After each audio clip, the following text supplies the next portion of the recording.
Hello guys, welcome back to our YouTube channel. आज हम अपना एनसीईआरटी का नेक्स्ट चैप्टर करेंगे, जो है चैप्टर 6। लास्ट चैप्टर हमने सेकंड करवाया था वैसे, जो हमारा छूट गया था।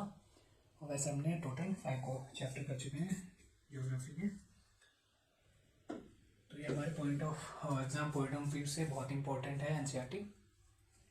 और उसी से रिलेटेड हमने जो क्रिप्साइज एक स्पेसिफाई फॉर्म में एनसीईआरटी के सारे टॉपिक्स जो बुक है वो लिख रखे। जैसे आज का चैप्टर होने वाला है major landform of the earth. हम जानेंगे लैंडफॉर्म एंड लैंडस्केप में क्या डिफरेंस पाया जाता है। ये हम फिजिकल ज्योग्राफी वाली क्लास में भी देख चुके हैं, और फिर जब इसको हम गहराई से अपने ज्योग्राफी की क्लास जब यूपीएससी से रिलेटेड होगी उसमें समझेंगे। अभी सिर्फ जो क्लास 6 की एनसीईआरटी है उसके ओवरव्यू के जो नॉलेज इसमें मिली दी गई है उस हिसाब से हम पढ़ेंगे। आई होप कि अभी तक जो भी क्वेरी हो you can raise in a comment section. अब स्टार्ट करते हैं कि लैंडफॉर्म। सबसे पहले लैंडफॉर्म जानते हैं, लैंडफॉर्म होता क्या है, लैंडफॉर्म एंड लैंडस्केप में क्या डिफरेंस पाया जाता है। लैंडफॉर्म जैसे हमने प्रीवियस क्लास पढ़ी फिजिकल ज्योग्राफी की, आप उसको भी रेफर कर सकते हैं, उसमें भी गहराई से समझाया है। और लैंडस्केप जैसे हमारा माउंटेन हो गया, हिमालय माउंटेन, ये एक प्रकार की स्थलकृति है और एक प्लेन हो गया। स्ट्रक्चर ये सब जान लेते हैं। जैसे रिवर, जैसे किसी जगह पे या फिर कहीं भी अगर रिवर का स्ट्रक्चर एक साथ देखा जाता है, जैसे एक प्रकार का स्ट्रक्चर पाया जाता है, स्थलकृति पाई जाती है, तो उसको हम लैंडफॉर्म का नाम देते हैं। जैसे एक माउंटेन हो गए, माउंटेन अगर ढेर सारे माउंटेन पाए जाते हैं और एक ही प्रकार की क्योंकि स्थलकृति है, जैसे माउंटेन माउंटेन माउंटेन, तो उसको हम लैंडफॉर्म का नाम देते हैं। वहीं जैसे हिमालय की बात कर लें, वहाँ पे हिमालय में माउंटेन भी है, रिवर भी पाई जाती है और प्लेन्स भी पाए जाते हैं। तो यहाँ पे तीनों प्रकार की स्थलकृति या आकृति मिलती है, जिसके कारण हम इसको लैंडफॉर्म का नाम ना देके इसको लैंडस्केप कहेंगे। जहाँ पर जो स्ट्रक्चर है वो अलग अलग प्रकार का पाया जाए उसको लैंडस्केप, और जहाँ पर्टिकुलर एक प्रकार का स्ट्रक्चर, चाहे वो रिवर हो, चाहे प्लेन्स हो, चाहे पठार हो, इन सब का स्ट्रक्चर पाया जाए पर्टिकुलर, तो उसको हम लैंडफॉर्म कहते हैं, स्थलकृति। आई होप यहाँ तक क्लियर है। एंड और यूपीएससी का फिजिकल ज्योग्राफी कंटिन्यू करेंगे सेकंड और थर्ड लेक्चर में, इसको एकदम स्पेसिफाई फॉर्म में लेंगे। हम देखते हैं आगे। Surface of the earth is not same everywhere. जो हमारी पृथ्वी की सतह है वो समान नहीं है। The earth has infinite variety. यहाँ पर अनगिनत प्रकार की वैरायटी पाई जाती है लैंडफॉर्म में। जैसे रिवर हो गई हमारी लैंडफॉर्म, और माउंटेन हो गए, प्लेट्यू हो गए, और भी फोल्ड माउंटेन पाए जाते हैं, जैसे हिमालय हो गया, और अलग अलग प्रकार की स्थलकृतियाँ पाई जाती हैं। Some parts of the lithosphere, कहीं कहीं एकदम डिप्रेशन में है, वहाँ पर गहराई है, और कहीं कहीं फ्लैट है। ये समझाया गया यहाँ पे। This landform are result of two process. ये जो स्थलकृतियाँ हैं वो क्यों पाई जाती हैं, किस कारण से, तो ये हमने पिछली क्लास में भी समझा कि ये एक तो पृथ्वी पर आने वाली आंतरिक जो बल है, ये फोर्स है, उसके कारण, और पृथ्वी पर बाहरी रूप से जो फोर्स लगता है, endogenic force and exogenic force, उसको हमने गहराई से जाना और आगे आने वाली क्लास में भी देखेंगे, उसके कारण होता है। इसको यहाँ पे इंटरनल प्रोसेस लिया गया है, जिसको हम एंडोजेनिक फोर्स के नाम से जानते हैं। इसके रिजल्ट के कारण जो पृथ्वी की सतह है वो समतल ना होकर उसमें एक इरेगुलरिटी पाई जाती है। जैसे कहीं कहीं पर अपलिफ्टमेंट है, माउंटेन का एग्जांपल, कहीं सिंकिंग है ऑफ द अर्थ सरफेस, कहीं चपटा है, ये सब। और सेकंड एग्जांपल है एक्सटर्नल प्रोसेस, जिसको बाहर से आने वाली फोर्स को कहते हैं। इसको एक्सोजेनिक फोर्स के नाम से भी जानते हैं, जिसने इस इरेगुलरिटी को बरकरार रखा है। यही समझाया गया है यहाँ पर। अब इरोजन देखते हैं। इरोजन जैसे माउंटेन हो गया, माउंटेन से रिवर निकलती है, तो वो अपने साथ माउंटेन के कुछ निक्षेप या जो कंकड़ बालू पत्थर ये सब पाए जाते हैं उसको भी अपने साथ बहा कर ले जाती है। उसी बहाव को जो जिस बहाव में आते हैं जो बालू कंकड़ पत्थर जो लेके आते हैं उसी को हम अपरदन या इरोजन का नाम देते हैं। और इस कंकड़ पत्थर को जहाँ डिपॉजिट करती है, जहाँ पहुँचाती है, चाहे वो प्लेन हो या कोई भी जगह हो, उसको हम डिपोजिशन का नाम देते हैं। तो यही समझाया गया है। The wearing away of the earth surface is called erosion. Earth की सरफेस को एक जगह से दूसरा जगह ले जाना ही इरोजन कहलाता है। वहीं देखते हैं deposition. The earth surface is being lowered by process. और जिस प्रोसेस के द्वारा इसको कंकड़ बालू को ले गया, एक जगह से दूसरी जगह पहुंचाया गया, उसी को डिपोजिशन का नाम दिया गया। अब आगे देखते हैं। और ये रॉक के पार्ट दिए गए हैं कि 256 mm से अगर बड़ी रॉक है या चट्टान का टुकड़ा है तो उसका बोल्डर्स कहेंगे, उससे इसके बीच में है तो कोबल्स कहेंगे, सबसे छोटे पार्ट को क्या कहते हैं, क्ले कहते हैं। एग्जाम पॉइंट ऑफ व्यू से भी इम्पोर्टेंट है, कभी कभी साइज पूछ लेते हैं, इसको याद रखना आवश्यक है। अब आगे देखते हैं। दिस टू प्रोसेस जो endogenic and erosion and deposition है, इसके द्वारा क्या होता है, carried out by running water. हम एजेंट ऑफ इरोजन भी जानेंगे। एजेंट ऑफ इरोजन किसे कहते हैं, किनके द्वारा ये बालू कंकड़ पत्थर ये सब बाहर एक जगह से दूसरी जगह पहुंचते हैं, चाहे वो एयर हो, चाहे वाटर हो, चाहे ग्लेशियर फॉर्म में हो, ये सब एजेंट ऑफ इरोजन का टर्म इसमें यूज़ किया जाता है। जब हम फिजिकल ज्योग्राफी क्लास देखेंगे तो उसको और गहराई से समझेंगे। अभी देखते हैं आगे। We can group different landform depending elevation. इसमें क्या है, इसी इरोजन के कारण, इसी प्रोसेस के कारण क्या होता है, कई कई कई जहाँ स्थल होते हैं वो ऊंचाई का निर्माण होता है, कई कई स्लोप सीढ़ी नुमा स्थल का निर्माण होता है। उन्हीं में से एलिवेटेड का एग्जांपल है mountain. Mountain is a natural elevation of earth. पृथ्वी की सतह है उससे उठे हुए भाग को क्या कहते हैं, माउंटेन कहते हैं। द माउंटेन्स में have small summit and broad base. जो ऊंचाई होगी इसकी माउंटेन की वो कैसी होगी, पतली होगी, और जो बेस होगा वो क्या होगा, चौड़ा होगा। इसमें ये टर्म यूज़ किया गया है कि अगर ऐसी स्थिति पाई जाती है उसको माउंटेन कहते हैं। वही प्लेट्यू क्या होता है, वो भी अपने जो नॉर्मल सी लेवल होता है उससे उठा हुआ होता है, लेकिन जिसका टॉप होता है वो उसमें अधिक चौड़ाई पाई जाती है माउंटेन के मुकाबले। आई होप यहाँ तक क्लियर हुआ हो। तो ये एग्जांपल दिया गया है कि माउंटेन रेंज के एग्जांपल है हिमालयस, एल्पन्स, एंडीज माउंटेन रेंज। ये कहाँ, एशिया अफ्रीका में पाए जाते हैं। ढेर सारे अलग अलग कंट्री में अलग अलग माउंटेन पाए जाते हैं। जिन ये हम अपने वर्ल्ड ज्योग्राफी की क्लास है उसमें भी कंटिन्यू कर रहे हैं, जो वर्ल्ड मैपिंग की क्लास है उस अगर आपने अभी तक देखा नहीं तो यू कैन रेफर इट। और वहाँ भी सारे माउंटेन जो अलग अलग कंट्री में पाए जाते हैं उसको कवर किया जा रहा है।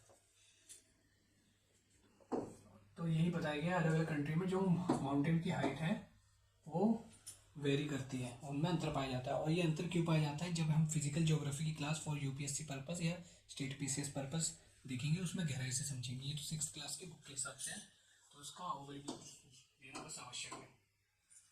फोल्ड माउंटेन, फोल्ड माउंटेन किसे कहते हैं, Himalaya mountain and the younger. Himalaya mountain को यंग फोल्ड माउंटेन का एग्जाम्पल के तौर पर देखा जाता है। अब ये देखते हैं अरावली क्या है, सबसे ओल्डेस्ट फोल्ड माउंटेन का एग्जांपल है। एक समय पर अरावली भी सबसे ऊंचा हिमालय की तरह या माउंट एवरेस्ट की तरह ऊंचा पर्वत हुआ करता था, पर इरोजन और इलीगल माइनिंग इन सब के कारण ये आज अपनी एक जो मुख्य भूमिका है उससे एकदम बिछड़ गया है। ये राजस्थान में मुख्यतः पाया जाता है। इसको हम जब ज्योग्राफी क्लास जैसे वर्ल्ड मैपिंग है, अब इंडियन ज्योग्राफी भी स्टार्ट करेंगे उसमें गहराई से समझेंगे इसके क्या कारण रहे हैं ये सब। अब देखते हैं। ये सब बताया गया कि एप्पलकियंस इन नॉर्थ अमेरिका किसका एग्जांपल है, फोल्ड माउंटेन का, यूरान माउंटेन। ये सब हम वर्ल्ड ज्योग्राफी में वर्ल्ड मैपिंग की क्लास में कवर करा रहे हैं, इसमें कोई याद रखने की यहाँ आवश्यकता नहीं है अपनी, बस फैमिली रहेगी। But they are very old fold mountain के एग्जांपल है। अब ब्लॉक माउंटेन किसे कहते हैं, जैसे हमारी जो पृथ्वी है वो प्लेटों में डिवाइडेड है, तो जो इसके कारण जो हमारी पृथ्वी की सतह है वो मूव होती है। अगर वो इधर एक प्लेट इधर मूव हुई इंटर हुई तो बीच में क्या फोल्ड, एक फोल्ड क्रिएट हो जाता है, जिसके कारण जो एक पृथ्वी की सतह है वो नीचे धंस जाती है, नीचे हो जाती है। नीचे हुए हुए पार्ट को ग्रेवन कहते हैं, यहाँ एग्जांपल भी दिया हुआ है, ग्रेवन कहते हैं। और जो ऊंचा पार्ट बचता है उसको होस्ट कहते हैं। इसी को हम ब्लॉक माउंटेन का नाम देते हैं। Block mountain are created when large area are, जो लार्ज एरिया है वो टूट जाता है और डिस्प्लेस्ड हो जाता है वर्टिकली। वर्टिकली मीन्स ऊपर से नीचे तक अपने धंस जाता है। द अपलिफ्टमेंट ब्रोकन टर्म है, जो ऊंचाई पर जो पार्ट है उसको हमने होस्ट का नाम दिया गया, और जो धंसा हुआ पार्ट है उसको ग्रेवन कहा गया। ये एग्जाम, ये सब इसमें समझाया गया। Rhine valley and the Vosges mountain in Europe, इसके एग्जाम्पल है, ब्लॉक माउंटेन के एग्जाम्पल है। हम वोल्केनिक माउंटेन देख लेते हैं। वोल्केनो है, ये वेंट है, वेंट जहाँ से जो लावा निकलता है उसको वेंट कहते हैं। ये हम फिजिकल ज्योग्राफी में अलग से पढ़ेंगे, अभी बस ओवरव्यू देख रहे हैं।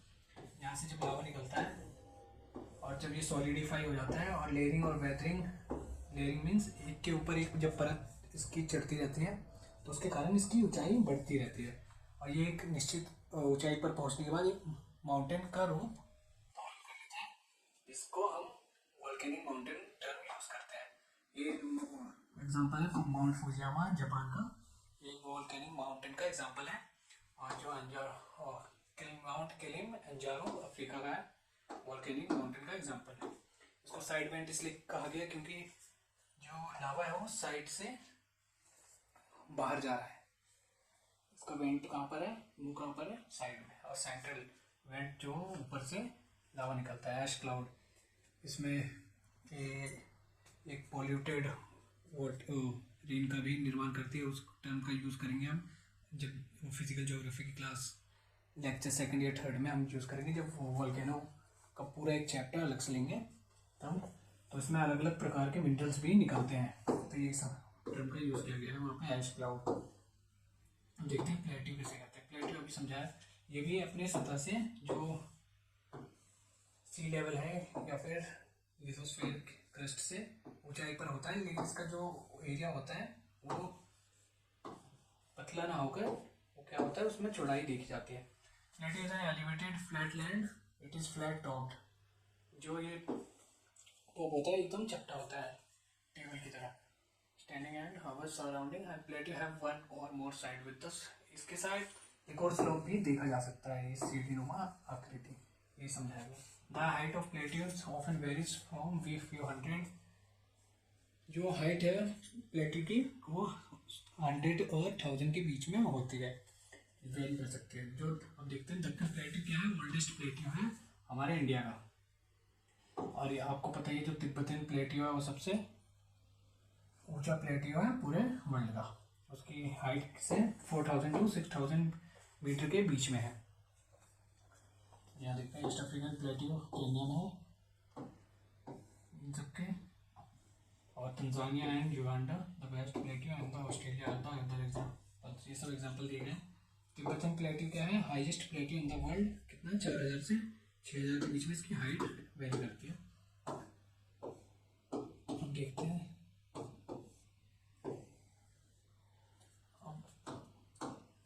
जो कभी कभी वोल्केनो के जो अवशेष होते हैं, जो लावा निकलता है उसके कारण एक प्लेट्यू का निर्माण होते हैं। उसे भी समझाया गया कि क्या होता है उसके अंदर, जो किसमें होता है ब्लैक सॉइल जो रिच होती है, उसमें मिनरल्स ढेर सारे प्रकार के पाए जाते हैं, जो एक फर्टाइल प्लेन या मैदान या प्लेट्यू बनाते हैं, जिसके कारण वहाँ पर ब्लैक, क्योंकि जो अवशेष होते हैं वोल्केनो के वो मुख्यतः काली मिट्टी का निर्माण करते हैं उससे, और इसके कारण अगर कोई प्लेट्यू बन रहा है तो वहाँ पर भी जो मिट्टी होगी वो क्या होगी, ब्लैक होगी, जो कॉटन की फसलों के लिए एक उपजाऊ साबित होती है, और खेती के लिए भी।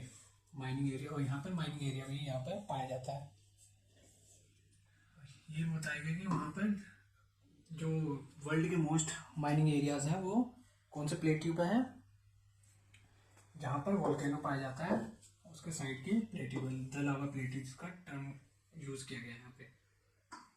The African plateau is famous for gold, यहीं पर बताया गया कि जो अफ्रीकन प्लेट्यू किसके लिए एग्जाम फेमस है, गोल्ड और डायमंड के लिए। वहाँ पर जो सोना है और हीरे हैं वहाँ पे उनकी खान या फिर रिजर्व पाए जाते हैं। अब यहाँ पे देखते हैं छोटा नागपुर प्लेटियो में क्या होता है। हमारे यहाँ पे छोटा नागपुर प्लेटियो है जिसमें जो मिनरल्स है जैसे आयरन हो गए, कोल हो गए, ये सब और मैग्नीज हो गए, ये सब भारी मात्रा में पाए जाते हैं। आई होप यहाँ तक क्लियर हो। आपको कुछ भी डाउट हो तो you can raise in a comment section. अब देखते हैं। और ये भी बताया गया कि जो छोटा नागपुर प्लेटियो है वो रिवर सुवर्ण रेखा पर स्थित है। ये भी हम जब इंडियन ज्योग्राफी स्टार्ट करेंगे तो उसमें बताएंगे कि कौन सी स्टेट से कौन सी रिवर बहती है, कौन से इंपॉर्टेंट जो माउंटेन है उसमें कौन सी रिवर स्थित है, ये सब। तो इसकी कोई टेंशन नहीं यहाँ पर। और देखते हैं प्लेन्स। प्लेन्स क्या होते हैं, जैसे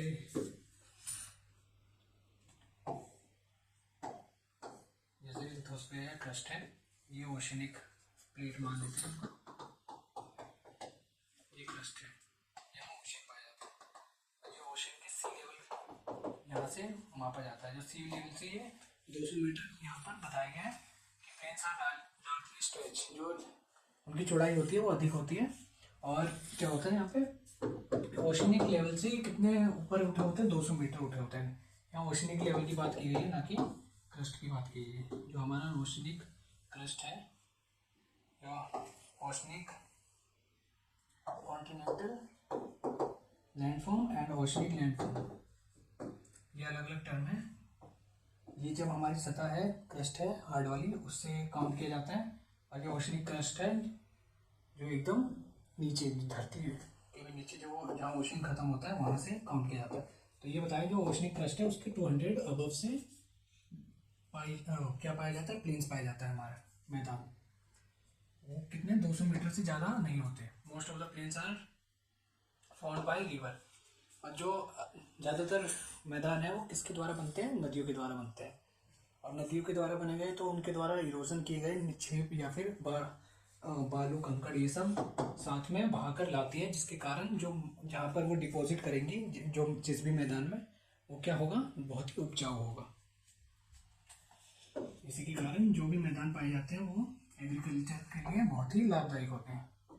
क्यों, क्योंकि river flow down from the slope, जैसे माउंटेन है, यहाँ से रिवर निकली, यहाँ से अपने साथ उपजाऊ कंकड़ जो भी मिनरल्स है वो अपने साथ बहा के लाई और उसको कैरी फॉरवर्ड, एरोडेड मटेरियल उसको कैरी फॉरवर्ड करके इस मैदान में क्या कर दिया, डिपॉजिट वहाँ पर पहुँचा दिया।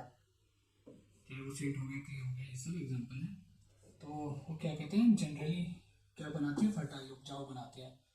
और इसी के कारण अगर उपजाऊ हुआ तो ये अत्यधिक जनसंख्या को क्या करेगी, आकर्षित करेगी अपनी ओर। क्योंकि यहाँ पर चाहे बिल्डिंग हो गई या रोड ट्रांसपोर्ट के लिए सड़क बनानी हो, तो जो हमारा प्लेन होता है, मैदान होता है, वो सबसे सुलभ रिसोर्स होता है हमारे अर्थ का। क्योंकि माउंटेन एरिया में या पठारी एरिया में उतने रिसोर्सेज या उतनी सुविधा नहीं बन सकती जितनी है कहाँ बनती है, मैदानी इलाके में।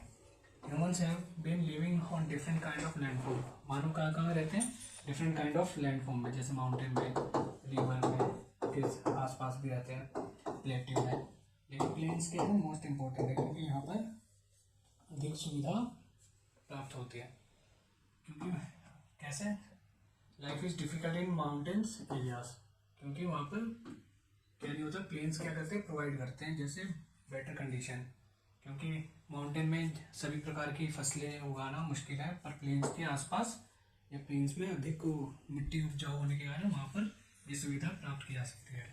वहाँ घर बनाए जा सकते हैं, ट्रांसपोर्टेशन नेटवर्क तैयार किया जा सकता है रोड के द्वारा, जो कि माउंटेन में या पठारी इलाके में संभव नहीं है। अब आगे देखते हैं।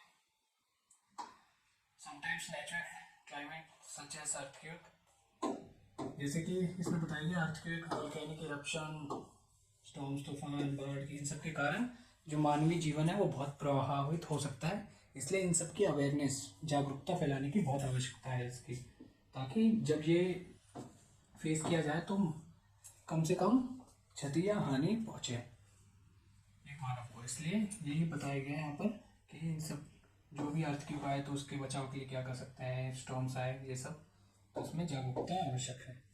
तो आज के लिए इतना ही, मिलते हैं नेक्स्ट लेक्चर में। हम ये कंटिन्यू रखेंगे और हम अपनी ज्योग्राफी की, फिजिकल ज्योग्राफी की क्लास भी कंटिन्यू रखेंगे। तो आज के लिए इतना ही, मिलते हैं नेक्स्ट क्लास में। Thank you.